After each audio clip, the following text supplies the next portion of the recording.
Coco que se me va. Why, Coco? Why, Coco? Why, Coco? Why, Coco? Why, Coco? Why, Coco? Why, Coco? Why, Coco? Purpose and vision of Transvisible is to visibilize the work of queer and trans people of color across social justice movements and to support those leaders in creating and multiplying their impact and creating alternatives to end patriarchy, sexism, heterosexism, and racism.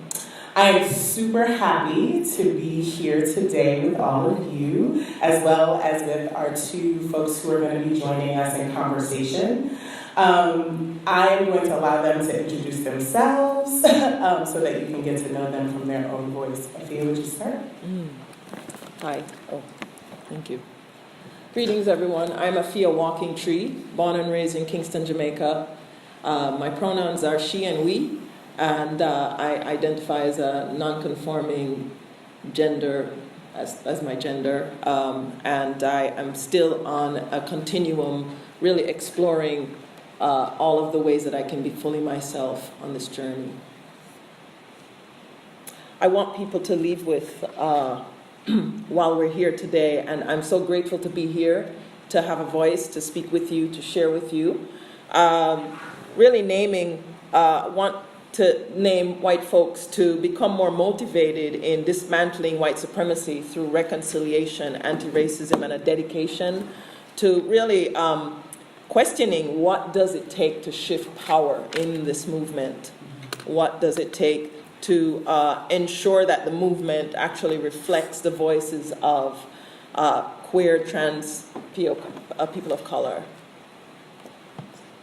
Thank you. Your work. Your work. Oh, my work. So one of the things I do in the world is I use my body to create space for people to come into their voices through the drum. And also I do land work and have done permaculture through the last, I would say, 20-some years. And it is the kind of permaculture that is not certified, but rather through my own lineage of working the land with my family in Jamaica since I was a baby.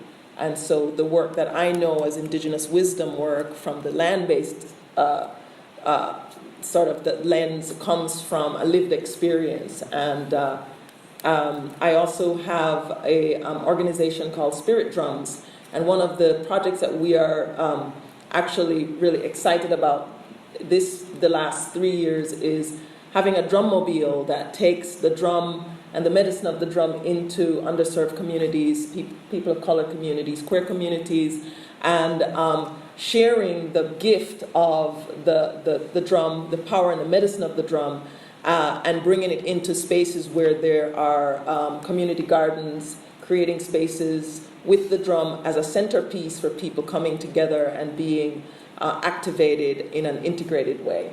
So we do that across the country and in Jamaica. Hi, my name is Cris Izaguirre. I go by they, them, or he, him pronouns. I'm the farm manager at KCC Urban Farm. It's a quarter-acre farm on the campus of Kingsborough Community College. So I'm basically teaching students from seed to harvest, how to sow seeds, how to harvest. We also have on the farm political education huddles. We call them social justice huddles, where we talk about issues that are either happening in their lives or they could be food related. I think everything intersects. So they can be food related specifically, or they can be, issues of gentrification, issues of homelessness, whatever they're dealing with at the moment. I've been there for the past 3 years. Before that, I apprenticed at the Center for Agroecology and Sustainable Food Systems at UC Santa Cruz. Also for the past 3 years, I've been co-organizing spaces for queer and trans farmers and foodies. So at the Bugs Conference, Black Urban Growers at Just Foods, we'll create convening spaces for folks who live on those intersections to come and network and talk to each other and just essentially support each other. Excellent. Thank you, Cris. Thank you, Afia. So we're going to have a conversation up here. You're going to witness that conversation, and then you'll have an opportunity to be in conversation with us. So please write down your questions. If you have comments or things that you want to add on to, put your seal of approval on, or if you have questions about any of us or the work that we share with you today, we are going to invite you to do that after them. All right, y'all. You ready? Okay, let's go. So, how have you seen the contributions of queer and trans people of color, particularly of the African, diasporic, and Latinx folks, been overlooked in the environmental justice movement?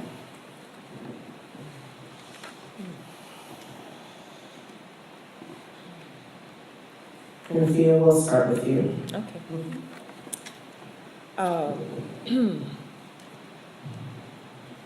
We've been overlooked for a long time. A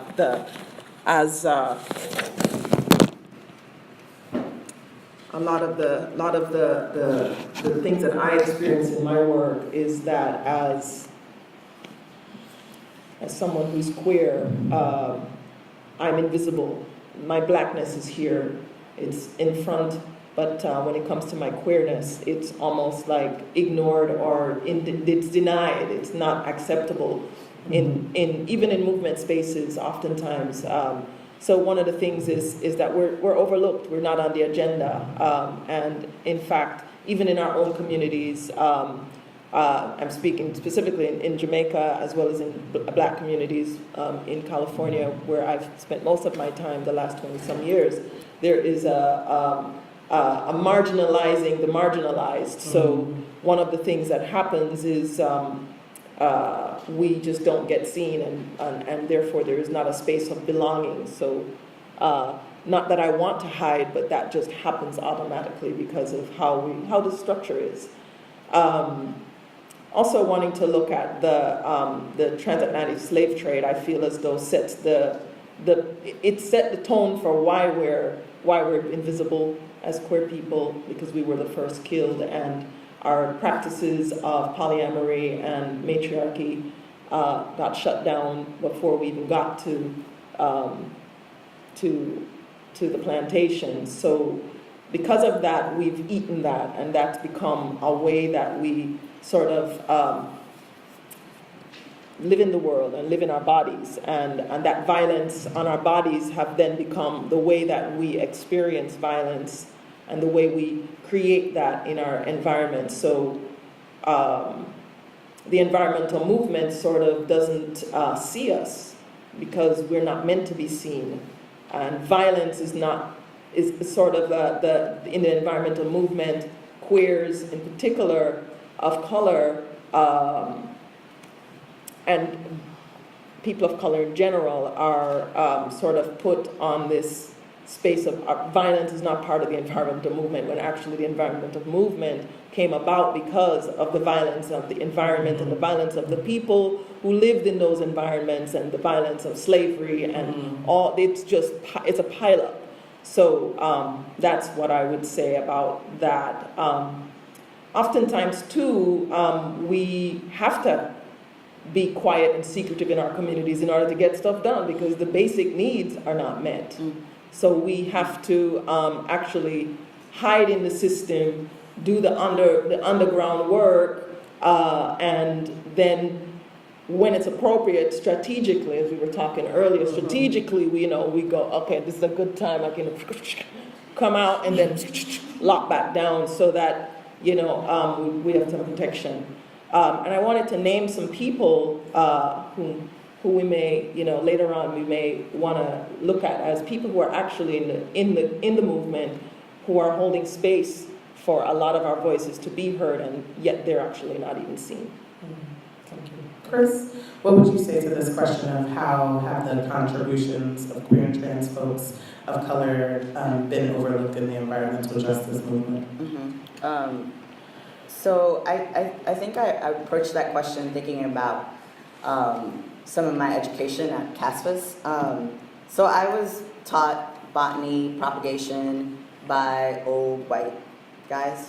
And so one of the things that when I do get together with specifically trans GNC farmers of color, we sort of geek out on how queer and trans plants are. So I don't know if people are familiar with the avocado flower, but the avocado flower goes from male to female in the span of like 24 hours, and then goes back from female to male, and just does this thing, and it's beautiful, it's gorgeous. And so I think those that doesn't get talked about in our, we're not talking about like the queerness of plants in botany. We're not talking about, for example, tomatoes have androgynous perfect flowers. That means they have both male and female parts. And I'm doing air quotes because I think that, assigning a very binary system to plants is definitely, for me, a Western concept, right? It's a colonial concept. It was used to like divide and conquer us, right? And to oppress societies that are matrilineal, like Afia was mentioning. So I think that those stories, that knowledge is erased when it doesn't get talked about, and so there are some folks that are talking about it. We're talking about it over social media, or we're talking to each other. So I think that's how, but it's not something that you, like I Google, research, whatever, and I can't find anything specifically that is authored by POC folks, trans or POC, queer and trans POC folks that talk about this, right? Because it's a different lens, right? To look at the natural, and I think also to look at the natural world and the behavior of the natural world as diverse and beautiful, and that's something that we have to fight against, but something that we work with. So, I think both of you have been talking about a lot of the hiding, as well as the when is it appropriate to come out, or when is it appropriate to really start to share these stories that we know are true about plants or other pieces of the environmental world. What do you think becomes possible when we uplift queer and trans people of colors in the movement?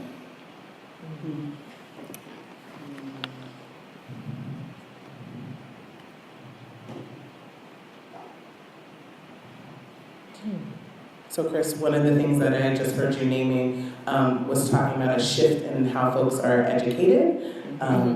Could you say more about that? Yeah, absolutely. I feel like, I think centering queer and trans folks means centering the folks who are marginalized, who are, the trans Latinas, undocumented folks.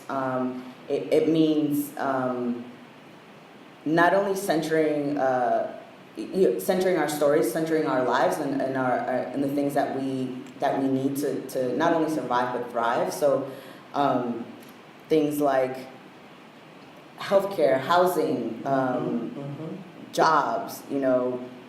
Korean trans folks of color need jobs. Decriminalizing sex work. For me, it's important to figure out how do we in these environmental justice movements make sure that all voices are heard, and it's striking to be in a space where I think where there's very few, if not any, specifically trans femme folks or trans women of color, and so I think that we have to talk about poverty. We have to talk about trans misogyny. We have to talk about, but specifically, I would say our folks' basic needs being met. Right. So I hear you really talking about, Afia, I'm going to throw this to you, about centering queer and trans folks of color means expanding what environmental justice is. And Afia, I know we've talked about also that there's sort of that piece, the structural piece, but there's also the healing piece. Could you speak to, if we expand environmental justice to talk about healing and trauma, what that would look like? Yes, thank you. I was thinking about this in terms of, as we are coming into creating a forum for this, we have to think about the post-Atlantic slave syndrome that's hit many people of African descent, but also people who have been, labor has been used over the years, and the grief and the shame and just the trauma that's held in our bodies and that's held in our communities that's not being looked at as we think about creating environmental justice laws and policies and spaces and even funds to address that, not just addressing the food itself or the plants, or we have to bring in the mental health of people in our communities in order to create this just system that is an environment. It is based upon environmental racism. It is based upon a system of power over. And one of the things that I in response, over the last 3 years, have created a retreat for folks of color, POC, women of color who are on the spectrum of their gender identity, and creating that so that folks can come and really feel into and express and talk about and release and process what it is that we're holding, that there is nowhere else to hold. When we go to other conferences that are environmental conferences, we're the minority and there is no space held for us. We're oftentimes leaders in the movement, and as leaders in the movement, we are taking on all of that impact. So where do we go? How do we heal? How do we create spaces of mental wellness for ourselves? And so the retreat allowed for us to not just look at the grief and the trauma and the shame and all of that, but it allowed us to connect with nature. So we do spend a lot of time in the waters, the various waters, the seawater, the river waters, and we also get ourselves connected into planting on the land and also honoring the ancestors and bringing in the sacred practices that are complete full circle that does not get acknowledged in the environmental movement in terms of how it's just the structural way that things get put in. And there's community spaces that gets created for also learning about our food and what is the food that we're putting in our bodies and how do we create spaces for wellness in our nutrition. So we're really talking about this really shift, like this very clear shift from thinking about environmental justice as just a land-based environmental justice, right? And talking about it as looking at social and cultural environment as well. Cris, did you want to speak to that? Yeah, I also remember from our previous conversation, what we were talking about was, so on the farm, when we're doing these huddles, when we're talking about, racism, patriarchy, we open up each huddle with your name and your pronoun, right? And that's something that at Kingsborough it's not common. So it's like, it's opening the space for students. For example, I had one student who was volunteering who was like, no one's ever asked me that, and they just assume I go by he, but actually I go by she. And I felt really honored, and so to sort of frame, Kingsborough is really conservative in terms of the administration and the faculty. And so oftentimes the farm is a space where we get to explore things because we're kind of like hitting in the cut. So I get to come up with, and they're kind of like, oh, cute, you're like planting flowers, it's really cute. But I'm like, yeah, and I'm also talking about the Black Panthers, and we're like fucking shit up, and so it's great. And so I've had this, so I think it's been important to create that space for folks.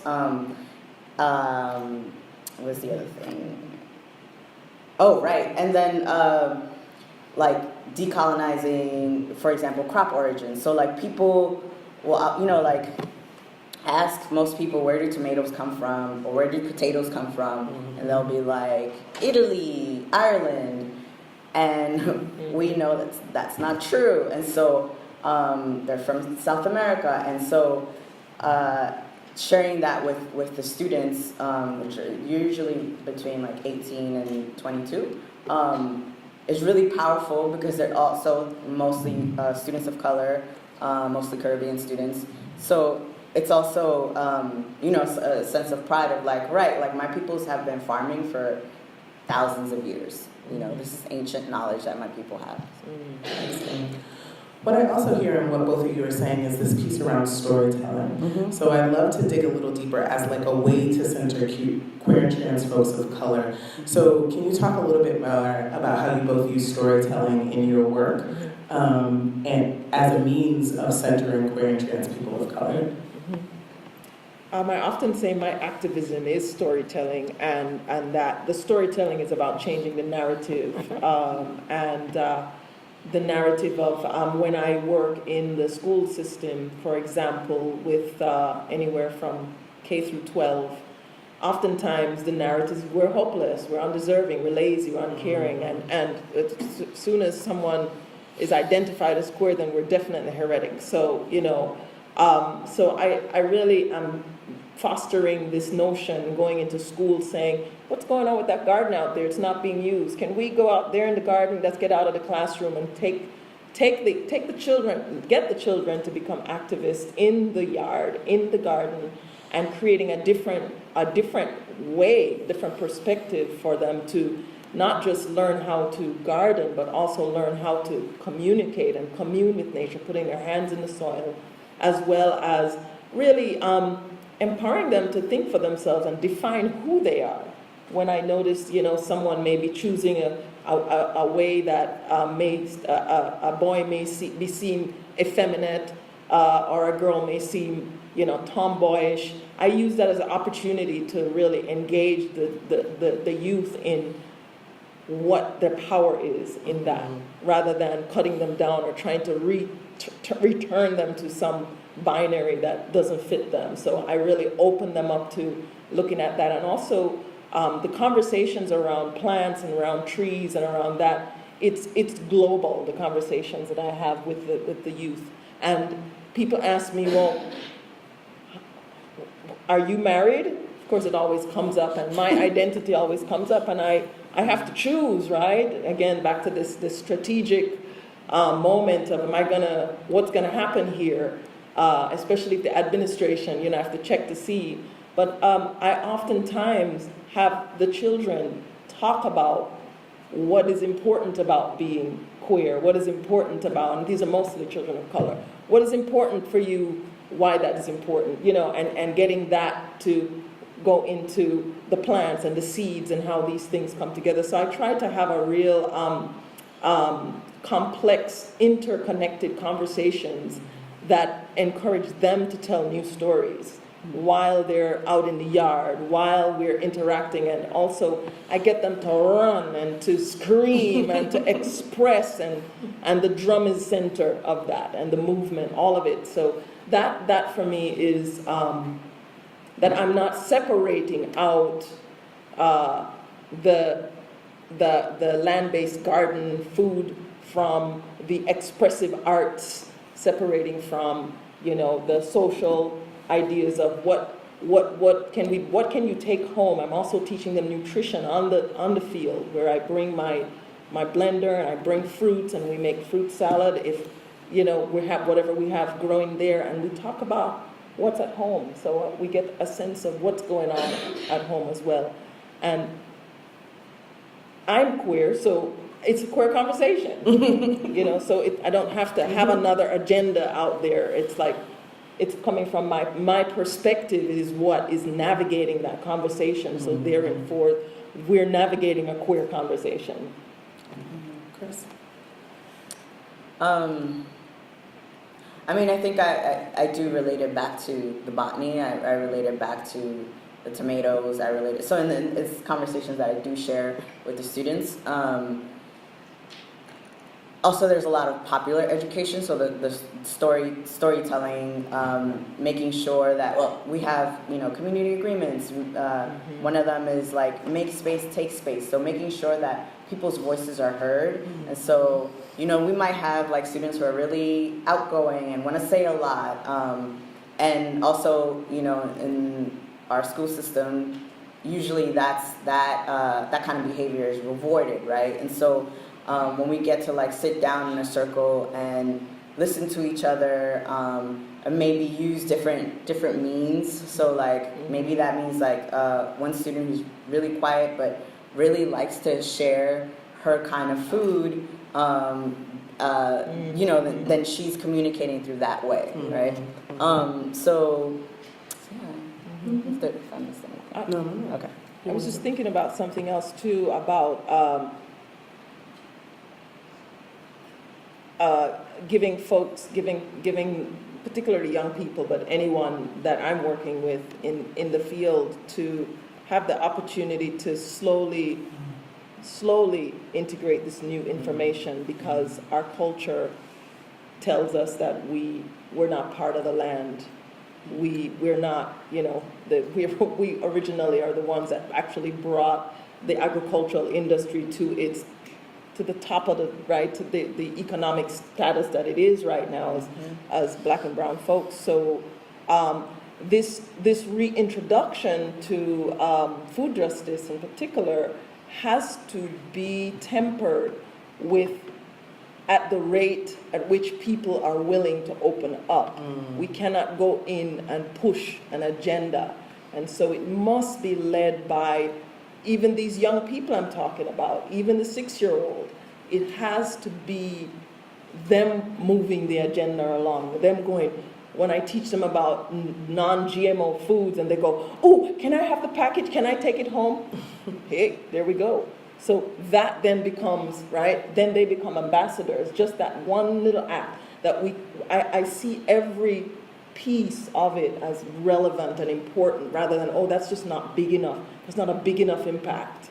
But that one little, can I take this home and show my mom this corn chips that's non-GMO is a huge step to someone who's eating those orange thingies, what do you call those? Cheez-Its? And that's all they know, you know. Right. So those small successes have to be rewarded in this, and it has to be very compassionate and very delicate and gentle, and at the same time pushing, but it's a subtle. I think it's also, I like that you bring that up. I also think that there is this tendency in the food justice, nutrition, healthy nutrition world to be led by well-meaning white women who come into communities of color and then are like, what you're eating is all bad. And so I think it is really important for the chefs. I have this incredible coworker. She's our community chef. She's Black. Her family's from the South. And she's playing around with her family's recipes. And specifically, you know, like cutting out pork and then introducing turkey. But I love the way that she teaches, because she doesn't come into the classroom and say, you got to get rid of everything you're eating and then you're going to have raw kale and that's it. And like, that's not, like, yes, like kale is delicious and it's important that we eat our greens. But I appreciate the way that she approaches the work, which is, I'm going to listen to you. I'm going to listen to what your family eats. I'm not going to shame you. That's a big thing. Please do not shame people if you are ever in positions of power or have some ability to change policy. This whole bullshit about like, you're going to tell poor people what to eat, please cut it out. So I think, yeah, anyway, I appreciate my coworker engaging with community in the way that's really gentle, that honors their survival practices, that honors who they are, and really centers what they want to learn. So. So we've talked a lot about storytelling, and we've talked a lot about what is needed, what the issues would be if we centered queer and trans folks of color. I would love for you to talk from your own personal experience as queer and trans people of color who are leaders in the environmental justice movement currently, about what about how would queer and trans people of color leaderships shift this movement. You want to start? Sure. One of the things that I get called to do quite often as a woman who carries a drum is I get called into a lot of environmental movement spaces to entertain the first 5 minutes, 10 minutes, 15 minutes, whatever. Most of the times, you can only do so much in those spaces. And oftentimes my voice is not the voice that you're hearing right now, is not mic'd, and it is not necessarily important for me to speak or sing. It's just the drum that's needed. And so one of the things that I have found quite, it's infuriating, to be honest, is that I want to see a shift from the indigenous folks, our cultures, and our lifestyles. It's not entertainment. This is not entertainment. This is actual cultural practice. This is spiritual practice. And moving it into seeing what we do as integral to the movement. So when I think about indigenous wisdom, it is a fully integrative system. When I was living in Africa, in Guinea, as an example, in Ghana, every day we would be doing something on the land, and if we weren't doing something on the land, we were cooking on the land, or we were combing hair, or there was prayer time, or whatever was going on. But the drum and the dance is central to that. The storytelling, it's central to that. So the social and cultural pieces of the movement, led by, a lot of the times, led by queer, I'm going to say queer presenting folks, because sometimes that's also another piece of our reality, is that in spaces like Africa, someone like me, people are very interested in me because I do look queer, and they want to know what is it about me that is so intriguing. And it's because it's something that is part of the culture that's honored. And so I get honored when I go to Africa as someone who's queer. And my wisdom as a queer person is wanted. People want to know what I know. And so I want to switch that, from that entertainment to really seeing what I have to offer as wisdom, and that the integration with the rhythms of life, with the drum rhythm, that without that, as I've heard many elders, and I've said, to me, without the drum, we have nothing. So that's one thing I say right now. Cris? Try repeating the question. Yeah, so the question is, how would, from your own personal experiences, how would queer, trans, people of color leadership shift the environmental justice movement?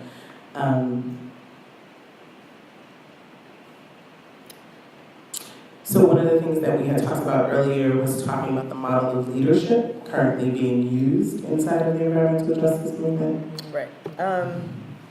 So I guess going back to the farm and how we run circles, how we have discussions in this very, so we try to be as equitable, or we open up the circle, again, make space, take space, have ground rules or community agreements on how we're going to engage with each other, so that we're actually listening to each other.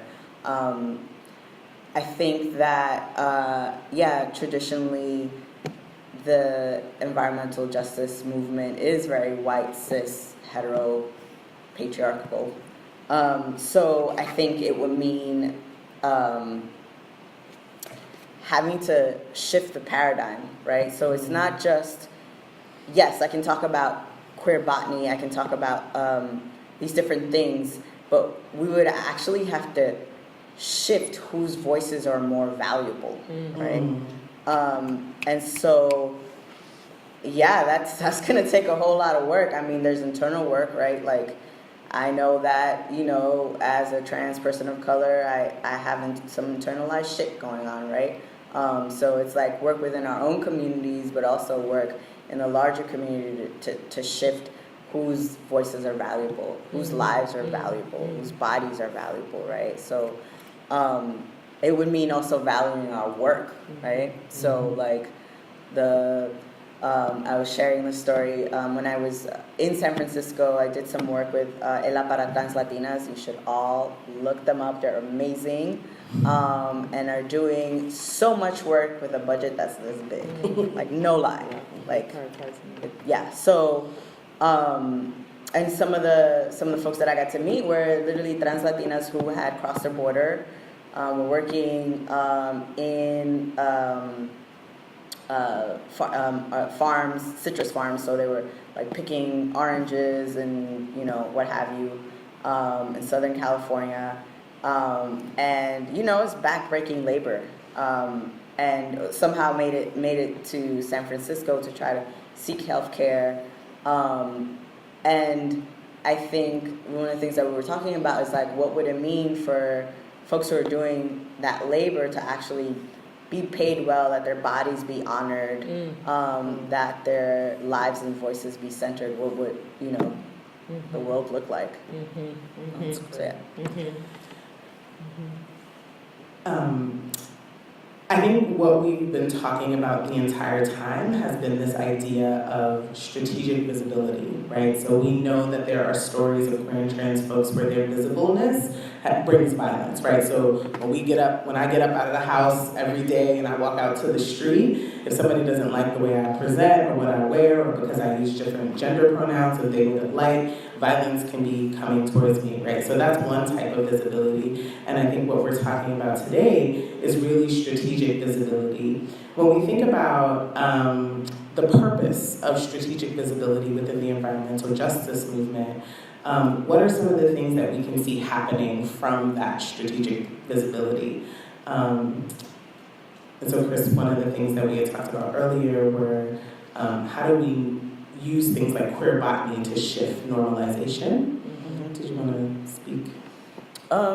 Sure. Yeah. I mean, again, it's the idea that, right. So if we're looking at something that we all, I mean, unless you hate tomatoes, something that you like, pretty much everybody eats a tomato.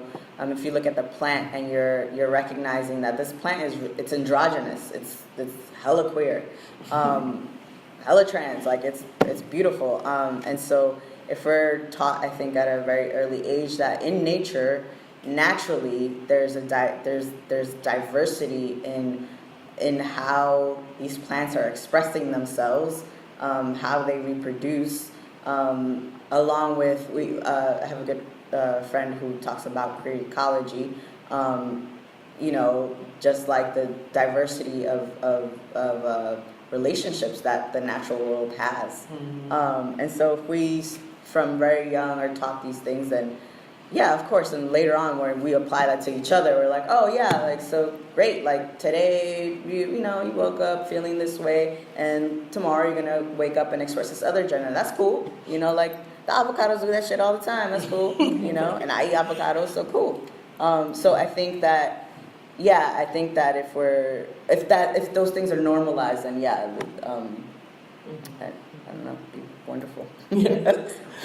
Afia, did you want to speak to that? Yeah, I think that for me, I'm always thinking about rituals as a foundation of, and when I speak of rituals, I'm speaking of it outside of the Christian context, more into the indigenous context, indigenous wisdom context, and all of us have indigenous wisdom within our cultures, and I say that we've got to find that, seek that indigenous wisdom inside of each of our cultures, rather than going to somebody else's culture and go, ooh, look, I like how you do that, or, but really going on the inside and from that base, normalizing ritual, normalizing what I call the honorable harvest, where we don't go out and we see the apple tree bearing and we just pick the whole thing because it's my apple tree, but really thinking about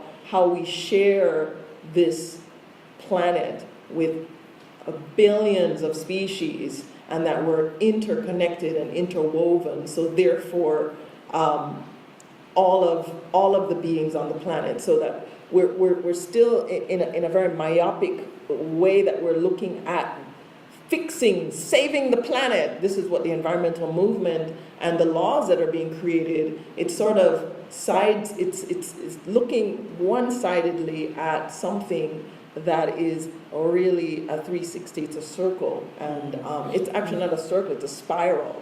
And so honoring all of our indigeneity, as well as honoring the cycles of nature, honoring the land, the people, and moving from this, there's a problem here, and we're going to fix this problem, is another way that I feel it's a very projectile, patriarchal thing where then we have to cut somebody out to fix the problem, versus looking at it from a holistic point of view and seeing that within the problem, quote unquote, there is the solution. It's right there. A very basic permaculture principle, and the first principle is observe. Use not just observe with our eyes, but observe with our bodies, really being grounded in that space. And the last thing I will say that is not a common thing is centering the healing of trauma in our world. That needs to be in the middle of the table, so that we can, when we meet at these law-making spaces that are thinking about environmental, changing what's going on in terms of our environment, that we're asking the questions of, so how is white supremacy showing up in your world today? Can you imagine if we're even asking that question? What could happen there? Because I think that there's this assumption that the environmental movement is not racist and it's not supremacist. No, we're dealing with the environment, but we have racialized the environment. So since we've racialized the environment, we have to now come back to the table and say, how is that happening in my life right now? Let me see it, let me look at it. So that's it. Can I say something? Go ahead. Yeah, okay. I also wanted to, some of the things that you were talking about, Afia, made me think about the right to self-determination, right? So again, if we're talking about viewing things, or communities specifically, queer and trans or POC communities, is letting folks self-determine what issues they want to address. Not coming in from the outside and being like, I know what the issue is and I know how to fix it, right? So I think as a trans person of color, I want the right to self-determine. I want the right to say, this is my name, these are my pronouns. Just respect that. Like, I'm sometimes really surprised, like, why is that so hard? Why is that so, I know the answer, but, this cis heteropatriarchy, white supremacy bullshit. But at the same time, I'm like, it's not really that hard. Just like, let people self-determine who they are. So, yeah. Thank you. Thank you so much for your participation in this conversation. If we can all... Everybody, bring your calabash,